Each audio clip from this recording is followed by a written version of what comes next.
Hell's coming with me, you hear? Hell's coming with me!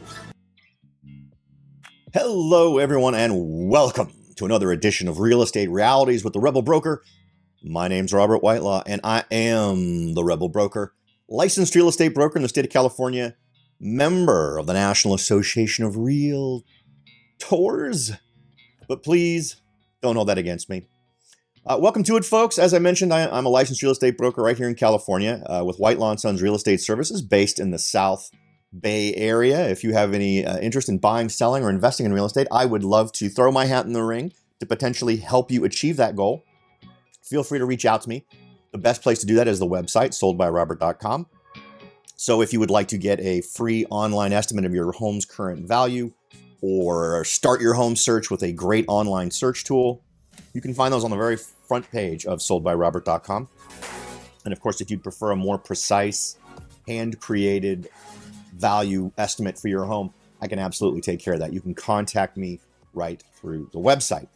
Okay, so with that out of the way, I wanted to jump in and talk a little bit about COVID restrictions and the current state of things. Now, in many counties in California, there are those moratoriums have expired, but we do see that Alameda and San Francisco have both extended the eviction moratorium.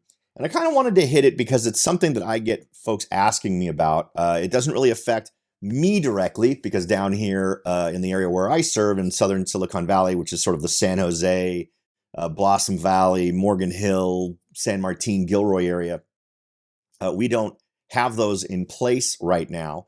But it's really an interesting argument to make. And it's basically transferring the burden of a problem from the renter to the homeowner that really I'm not sure is a fair thing. And I'd love to get your comments on it. What do you think would be fair when we are faced with a scenario where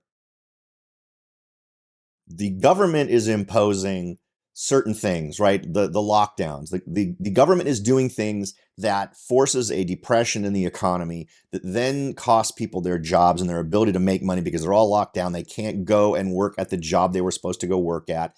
And now they can't pay rent. So who should bear the burden of that? Now, the argument that gets made and what we'll talk about here is that, well, no, they don't. It's not that they're not going to pay the rent.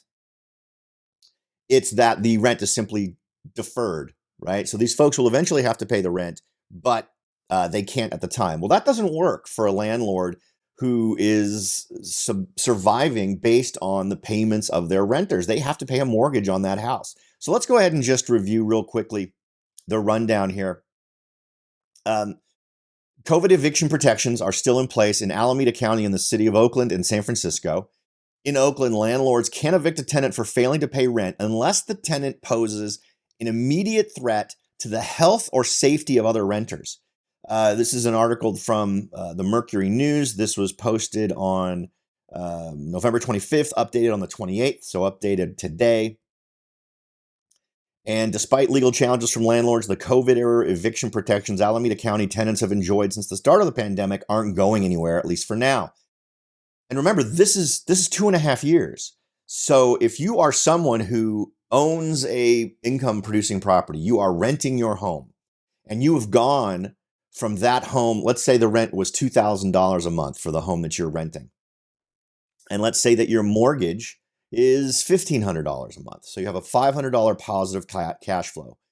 Your monthly has now changed from being a $500 positive cash flow to a $1,500 negative cash flow. Now, how many people can sustain that on a long term, 2.5 years? There are a lot of assumptions that go into this kind of action that I really don't think are fair. Now, I know an awful lot of folks who own homes that are landlords. They're not making millions of dollars a year. They are counting on this income in many cases to supplement their retirement. And without that cash flow, they're going to suffer and are not going to be able to make their mortgage payments. So a policy like this that comes down, that's all one-sided, that simply says, we're not going to let anyone demand that you pay the rent on the house that you're living in, is very short-sighted. And we can talk a little bit about what I think would be a fair legislation about this kind of stuff, but no one would like it. Well, I'm sure people would like it, but the government wouldn't like it. The ordinances are temporary, do not relieve tenants of their obligation to pay rent, and include exceptions according to the folks in this legal action. The plaintiffs failed to prove that the eviction bans, the plaintiffs in this case being the landlords, that they were, quote, were an unreasonable response to a legitimate public concern. And the bans don't violate state law, which allows local jurisdictions to draft their own eviction restrictions, Beeler wrote. Laurel Beeler was the judge who was presiding over this. So that's kind of the long and the short of it. This is the article that I'm looking at from the Mercury News. We've kind of teased out the relevant stuff just to sort of get a feeling for what the situation is. If you look at the Oakland eviction protections, I've done a quick review of this, and this basically applies. Let's see here. There's the other page that I think is more relevant. So the just cause is required for eviction code covers these things: failure to pay rent, material violation of rental agreement, refusal to sign a new lease with substantially the same terms as the old lease, causing substantial damage to the unit, tenant continues to disturb the peace and quiet enjoyment of other tenants after written notice to stop, engaging in unlawful activity, all very reasonable things. And just so we're clear, the things that this all applies to is most apartments, and I'm sure there are some sort of weird exceptions for that. If you are unsure of whether or not your unit is covered under the Just Cause Ordinance, please contact a RAP housing counselor.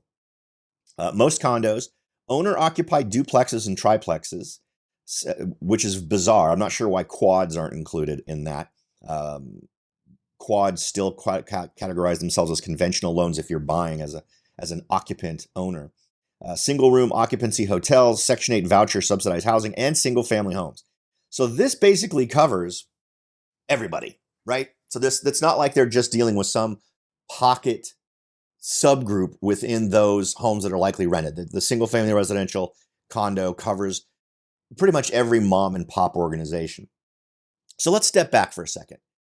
Remember, this COVID scenario was not an organic thing, right? It's not like there was some sort of act of God scenario. It was a response by the government to a situation, whether you think it was a reasonable response or not.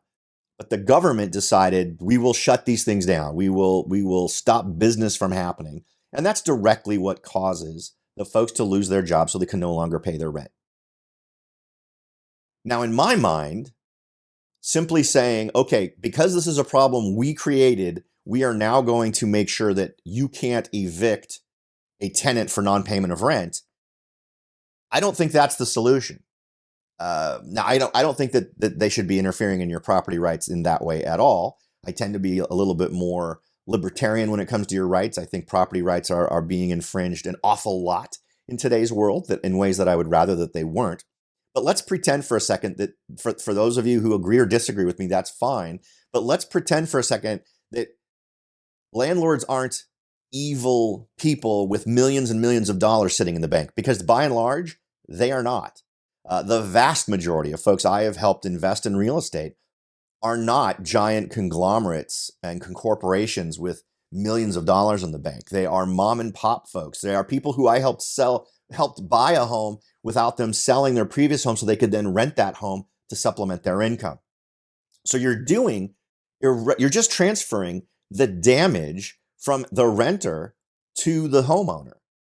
If you're going to do this as a government entity, if you're going to do this, you should not say this tenant doesn't have to pay you rent until we decide that it's okay for them to start paying it on some installment basis. Since they're the ones causing the problem, fine, say the tenant doesn't have to pay the rent, but the state should come in and say, we will pay you the rent that we're telling them they don't have to pay. And we will then handle them paying us back this amount as a state organization. Now, and what's amazing is that this financial burden that counties and cities and states are willing to throw onto the shoulders of landlords, there is no way they would take on that role in this situation. If they really were going to own the problem of making sure folks don't get evicted from their homes, because of the COVID problems, then they should own not making those people pay rent and owning the fact that that rent still needs to get paid to landlords, and then owning the requirement to get that money back from the renter who didn't pay rent during that time. I find it interesting that this is so frequently the case, right? If you are in the government, there are all sorts of things that you're willing to impose on the public that you as a policymaker would never endorse as something that the government takes on. Or maybe you would. Maybe there's some out there that think that would be the way to do it. Now, the reality is I'm being contacted by folks who are investor clients of mine who are struggling, were struggling. This is mostly a year when all of the moratoriums were still going. I was getting much more calls a year ago and 2 years ago. But for those folks who are up in Alameda and San Francisco, and I do have one client who owns rental properties in San Francisco, they're having to dip into their retirement savings to make the payments on their properties. At the very least, if you're going to say, tenants, you no longer have to pay rent to this landlord, the government should then also say, okay, landlords, you no longer have to pay the mortgage on your house and your property taxes, right? That would seem to be fair if they are trying to solve a problem for the public and not just certain segments of the public. Now, this is obviously one that's not a super deep one. I don't think there's a lot of complications here. I don't think this is a super complicated issue. It really is fairly simple and comes down to, do you distribute unequal burdens, or do you distribute them equally? Or, since you are causing this problem in the first place, why don't you own it? Why don't you pay the people who need to get paid, and then the folks who should be paying that amount now owe that money to you instead of to the landlord? Now, I'm really hoping this starts a conversation. I would love to hear from you. Let's pretend some other thing happens. Let's pretend some other moratorium on rentals and evictions happens. What's the right way for this to get solved? What is the fair and equitable way for the state to declare a renter does not need to pay their landlord the rent? I would argue that the real solution is to simply not get involved. But if they're going to get involved, they need to cover both sides of that equation, right? They need to cover the tenant and they need to cover the landlord. Because, as I said, we're not dealing with an evil class of people. These are just folks who want to try to supplement their income or rely on it entirely for their retirement. And they get derailed by policies that are put into place by counties and states. All right. If you'd like to reach out to me, give me some feedback on this one, you can do it in the comments section, wherever you're seeing this video, whether it's in YouTube or if you're listening to the podcast, you can find me at soldbyrobert.com and offer me feedback there. You can also comment at soldbyrobert on this podcast's page where the show notes are. Feel free to do it there. I would love to hear from you. If I'm way off base, I would love to hear an alternative. I don't think that the way they're doing it now, we're simply imposing a moratorium on evictions is the right way to go when there is no consideration given to the folks who now are out, whatever that rent amount is. All right, as always, I hope this one's been thought-provoking. I try to leave more knowledge on the table than I take up in your time. Hope we've achieved that. Thanks again for listening, and I'll talk to y'all next time.